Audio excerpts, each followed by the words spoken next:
Hello and welcome to the latest MK Web Sports Podcast. I'm Dan Palmer here with Scott Kirk. How's it going? A free weekend for you? Yeah, it was odd. Just very strange really. It's on a Saturday without a game, so I'm due to go see some friends who live near Oldham anyway. So I went up to see them anyway. So I kind of still had my trip to Oldham anyway. But just bizarre really. Not to have any football Saturday 3:00. It were I missed a couple of games this season, but I've known the game's always been on, so it was quite odd really. Yeah, this is because obviously Oldham versus MK Dons on Saturday was postponed because the Latics had 3 international call-ups, which allowed them to call the game off. And we had the unusual situation of an international weekend when you've got no Premier League or Championship. You usually have your Dons game as that's sacrosanct. That's not going to get taken away from you, but it was taken away from us this weekend, and it's strange, isn't it, when you suddenly find yourself for a Saturday afternoon there. Yeah, well, yeah. I mean, you do worry about the sort of backlog of fixtures it could potentially lead to as well, because that means, in January there's already a trip to Carlisle. No doubt they'll arrange the Oldham trip for around then as well. And then if Dons make the third round of the FA Cup, which they really should do when they're playing Dover, Crewe away has to be rearranged as well. So there's a fair few midweek trips that it looks like midweek trips to the northwest. Yeah, a few after dark car journeys on the M1 for the Dons faithful. Yeah, but this is what we had last season really. It's just the backlog, and it seems to be freezing myself at most weeks on a Tuesday night at some grounds. Yeah, that's before you consider any. Again, obviously they've not won the second round yet, but to just for a minute, if we do get a little carried away, if the FA Cup does go well, the game that needs to be rearranged, if that reaches a replay, that's another Tuesday night. So there could be, I know there's 7 FA Cup games last season, so so it could be interesting in terms of fixtures for 2014. With the Dons preferring to operate with a smallish squad, this can take its toll. So it's going to be interesting to see how the squad holds up, especially if there's a few more injuries, which touch wood there won't be. But the injuries, you never know. The injuries have been pretty bad so far this season, so I think they're due a little bit of luck on the injuries front. Dele Alli should be back hopefully for Saturday, which is a massive boost, especially with Chadwick out. So hopefully they're getting a little bit more luck on the injuries front and get a few players back really for what will be a hell of a lot of games in the first few months of next year. It's getting colder, as we've all noticed, so we're perhaps likely to have a couple of games full foul of weather, so maybe another couple of midweek trips. A midweek trip every week if you're not careful. So, but, like we were talking about earlier on, it's a bit annoying because we've dropped down to 11th in the table, and there's nothing really that could have been done about that. Well, you look at the way. At the end of the day, success is based on where you are in the league table, isn't it? And you see, and I think it's frustrating that like 8th in the table, 1 point off the playoffs, going great guns.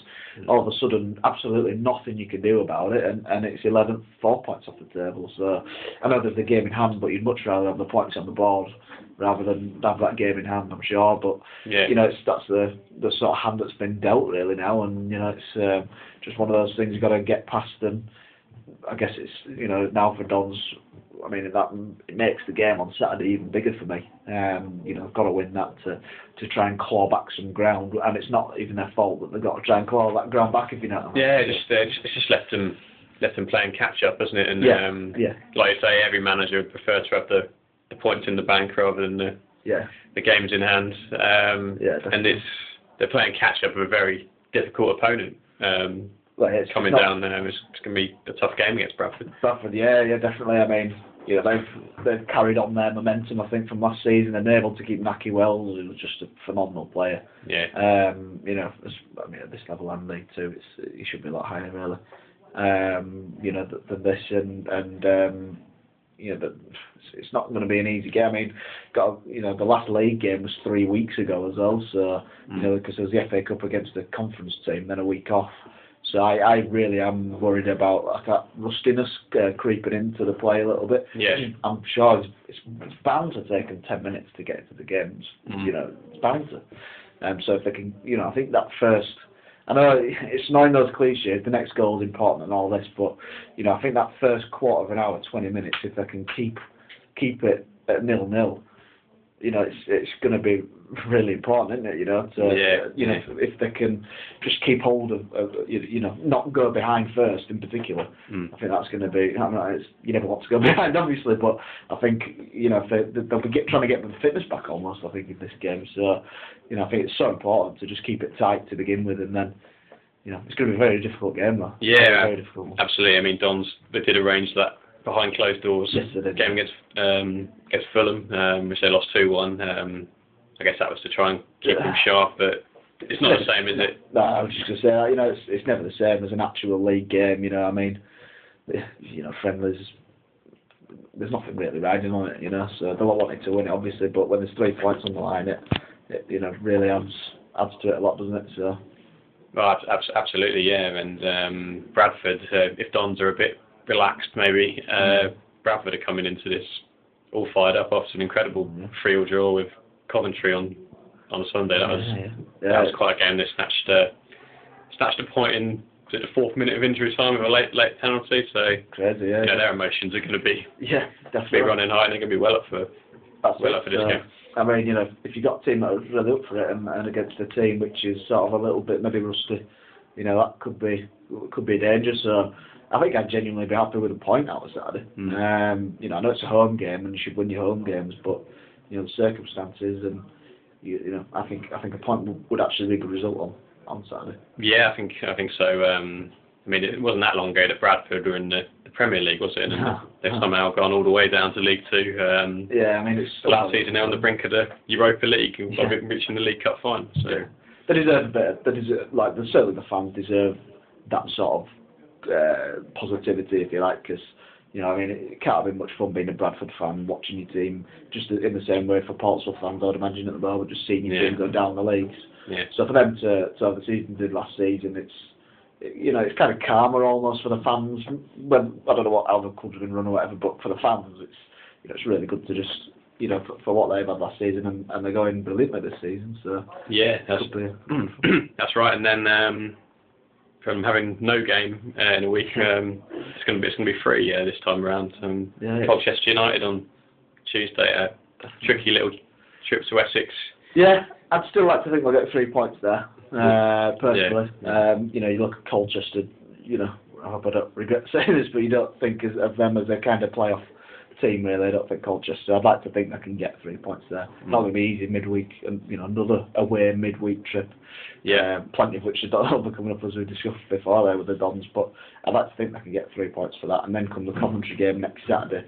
I mean, again, look at Coventry. They've been, you take their 10 points, add that 10 points on from the deduction, they're right up in the playoffs. They're a playoff team, if not an automatic promotion team. The league's lying a little bit with Coventry, so massive week, I think. Really is a massive week. Yeah, I think Colchester, an interesting sideshow. Obviously, Jabro Abire, former Dons striker, in contention for them. A bit of a cult hero at Stadium MK before he left the club. But Dons will take heart. They won midweek at Colchester last season. I remember a 5-1 victory at that ground as well. So they've got a decent record. At whatever the stage, the Western Homes Community Stadium, I think it's called. Which sure rolls off the tongue, doesn't it? So, but it's a very big week. If they, worst comes to worst, they end up with a point from the 3 games, and then things are starting to get very serious, aren't they? But 6, 7, right back in the hunt. It's a bit. I'm speaking to Stephen Gleeson, he wants 9. So obviously any footballer would want 9, but he's expecting I think 9 from it. So if we get 9, obviously that'd be phenomenal. So massive week for them, and hopefully it'll get as many points as possible. Yeah, well, we did get a bit of football at Stadium MK last week, obviously with the England under-21s. So that's we got a bit of football then. I think the city of Milton Keynes was probably the big winner on the night. Great crowd of nearly 20,000, and comfortable win for the young Free Lions.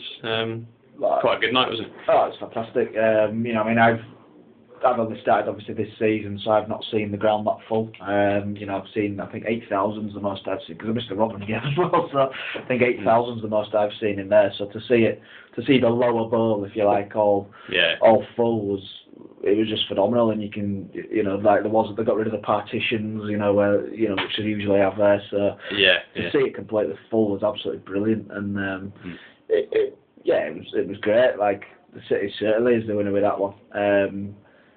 Gareth Southgate was very impressed. He was saying afterwards, he was, yeah. You know, which is very nice and a real accolade that you know, the under-21 manager's saying that. And you know, it was a really good night out, I think, you know, for a lot of people in Milton Keynes, and a lot of kids there trying to get them into football as well. I remember when I think one of the first football matches I went to was an England under-18s game. You know, so it's a great way to get your, you know, to get younger people into the sport, really. And, and that, you know, the long-term benefits the Dons could get from all those kids being at that England under-21s match could be absolutely massive for me. Yeah, well, there's a lot of youngsters there, as there always are at under-21 games. Hopefully they'll get a taste for football. Might come down for the League One games at the Dons. Definitely. That's certainly what happened, more regularly. Certainly what happened with me. Like I say, I went to Old Trafford. I'm pretty sure that was our first game. I remember being surprised that, because I remember there used to be commentary for the TV games. I thought there'd be commentary in the stadium when at that age. So I remember thinking that. So yeah, I mean, that's certainly how it came for me, and you know, I'm sure that's happened, been the way that other people have got into football as well. So could be, you know, could have some real good benefits for the Dons. Yeah, one complaint from me, the Mexican waves. Really don't like them. You paid your money. Watch the football. Don't mess around putting your hands in the air. And just watch the game. I don't know. Started that. Might be one for kids on it. Okay. You should be watching the football. I do agree with you. They should be, yeah. And some further under-21s news with the Dons. We saw Saido Berahino, who scored 2 goals for England. He got his yellow card for revealing a message in tribute to his late father that left him suspended for the game against San Marino. But Don's very own Patrick Bamford was called into the squad, which, you know, is a great achievement for, well, obviously he's on loan from Chelsea, but he's essentially a League One striker to get that recognition. It's absolutely brilliant. And Carl Robinson was saying he wasn't expecting that. I don't think certainly wasn't expecting Bamford to be playing for the under-21s whilst he was at the Dons. No. You know, I think he was thinking, you know, that he'll have gone for the Dons, you know, before he does that. So I think that's a real achievement, and it shows that, you know, if you're good enough, whatever level you're playing at, you'll get your chance. So it's great that it came on as well, and you know, it's fantastic for the Dons, really, you know, to be able to say. I think the Dons had 6 international players. It's a fantastic, which is fantastic number for a club at this level. Sort of under 16 level to under 21 level, and then they had some full international squad, I think, for him in Northern Ireland. So for League One to have 6 called up, I think is absolutely. Yeah, well, full credit to Gareth Southgate for picking Bamford. You know, I think you get a lot of managers who would perhaps wouldn't look this far down. Down, if you like. And it was great. Yeah, he got on for 25 minutes in the 9-0 win over San Marino. The San Marino side who somehow managed to beat Wales in the group. I'm not sure how that happened. But so you know, I thought when he was called into the squad, I was thinking he might not get that much game time because he might just be around the camp and maybe on the bench. But he got a decent run out. It's probably disappointing not to have scored a couple of goals in a 9-0 victory. He did have the odd chance, but you know, it's just another accolade on his career, which is going to go a long way, isn't it? I mean, it's been a phenomenal season for him so far already. You know, League One Player of the Month, I think, he's got in October, and of course he's not actually scored for a few games yet. So the problem with him now, people know about him now, and teams know about him. So you know, that's the next stage for him now. Is you know, because I think he's been under the radar a little bit, you know, this season until he's got these Player of the Month awards and stuff. So it's going to be really interesting to see how he copes for the next few games to you know, to cope with that expectation, if you like, because people are now expecting him to score. So it's that'll be interesting to see how he develops. We can say we've spoken about him before, and how important it'll be for Dons to extend that loan. Gone January, perhaps him being called up to England under 21s. doesn't help their cause. More people alert, more people watching him. Yeah, that's right. I mean, it really is catch-22, isn't it? You know, it's going to be fascinating in the new year, isn't it? Yeah, it really is. I think it's crucial for this season. But again, I mean, you don't know. I mean, if like as I said about that expectation, if he doesn't score for another 3 or 4 games and goes, and that'll be like 6, 7, 8 games he's gone without a goal. Yeah. And then you're sort of looking at him totally differently. So, you know, it'll be very interesting. Again, not just a big week for the Dons, but perhaps a big week for Bamford as well. See if he can cope with the expectation. And then take it from there, really. It will be intriguing in January, but, you know, let's see what is, because it's a totally different ball game for him now. Yeah. You know, everybody knows how good he is. Can he deal with it? Yeah. And I think we've got to see how that question envelops over the next month before any sort of, you know, before January comes about, really. And because Don's, if he doesn't score between now and January, Don's might not even want him. So, you know, but I can't see that happening though. So. Absolutely.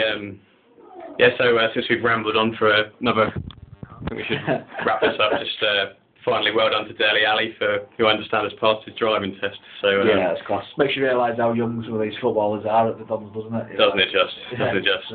That's great. Thanks very much for listening, and we'll see you next time. Cheers. Bye.